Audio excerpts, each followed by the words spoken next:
What's up, everybody? This is a naturally secreted poisonous substance, and I welcome you to the M.O.C.ked Spotlight, where we take a shit on what you build. For today's episode, we'll be looking at the Karzadak, built by Creepy Creeper, and posted to the gallery on Bionicle.com. Now before we look at this M.O.C., allow me to go over my method of reviewing, which involves a point system based on 3 fundamental attributes. The overall appearance of the M.O.C., the build of the M.O.C. itself, and the concept and ideas behind the M.O.C.'s creation. Each quality will mount up to 5 points, leading up to a final score which will be determined at the end of the episode. And now let us get this review started. So, this is a Karzadak.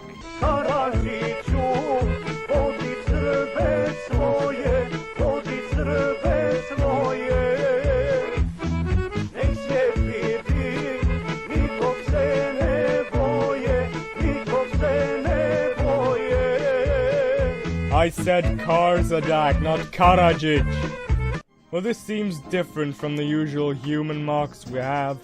This seems to be a CCBS-based animal creation. It reminds me of a bit of a tiny Kikanalo, if Kikanalos were more colorful and had guns. I mean, these guys look more natural with their green-brown color scheme, not only because it makes them look like actual dinosaurs, but also because if the ground the creator gave us with the M.O.C. is any indication, this thing looks like it would really well blend in with its surroundings, like animals usually do. Browns and limes really help there because they're the colors the ground has, and white looks like how the sky is always a lighter color. And that's up on the top, so it's like in the sky.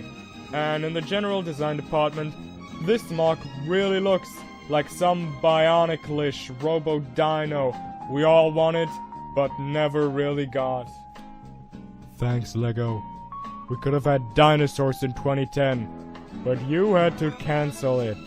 One thing that confused me about this M.O.C. was the thing on the back. I'm pretty sure now that it's a launcher of some sort, but these hands at first made it look like it's a rider or something. This M.O.C. has some really interesting features, such as the construction of the body and the gearbox thing on its back. Now, the body is CCBS, but come on, he managed to make a dinosaur out of it. Oh, the 2 main things I like about this build are the head, which looks really cool with the horn, the Borak eye, and the 2 axe heads. Lots of small parts and generally looking very well crafted. When did I ever say well crafted before? This fucking script is retarded! And the other thing is the part that seems to make up the bulk of the M.O.C.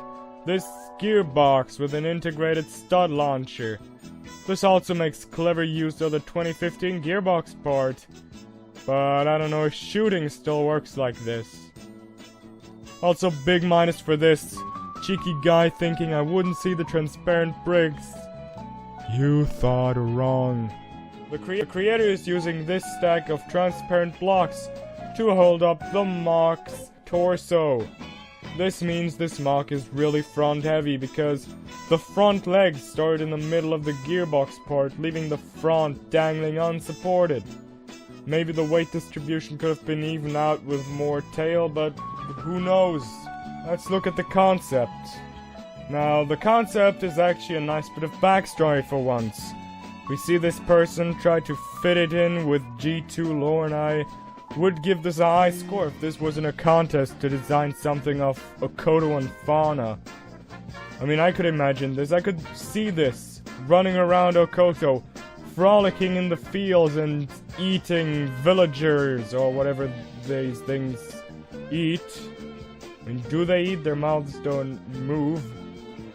They seem to be quite transparent about what they eat. I mean, you can look into their... Okay, stop, I'll stop. Fucking stop now. Give me scores! In terms of appearance, this M.O.C. receives a 4 to 5. Looks like something I would expect from an actual Lego set. Small, but clever, and colorful. The build gets a 3 out of 5. It's an interesting usage of the 2015 gearbox, and some clever building with the head. But the way the shoe pulls its score down, and I'm not accusing it of being obese. Please don't say I'm fat shaming. The concept gets a 5 out of 5. Really nice lore and something really creative. And I like the attempt to fit it into the lore of G2. That went really well. I could really see it as a thing in the G2 universe. Also, I suggest you do what Creepy Creeper tells you and leave some nice feedback in the comments. He really deserves it with this mock. And while you're at it, make sure to submit your mock somewhere if you want to be reviewed. Best place to post your mocks would be on the TTV message boards because that's where the actual Ven can get to them. Anyway, I hope I will see your creations, or someone will see them and appreciate them, and I will see you next time!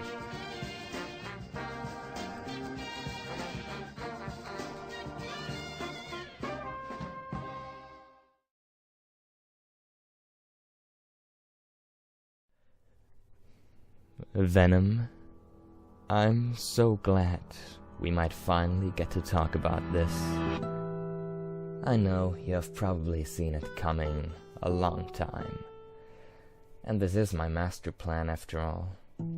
I worked on this for so long, and yes, I am waging my whole series on this. And I know odds are against me. But what's the fun in not taking risks?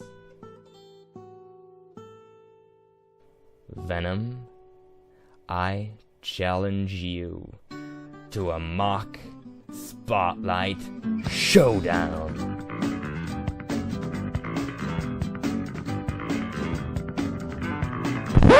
He won't bite. Well, how the fuck are you supposed to know? Well, how the fuck is he supposed to know who you are? He literally doesn't have a clue who you and your stupid series are. Fuck, I knew I forgot something.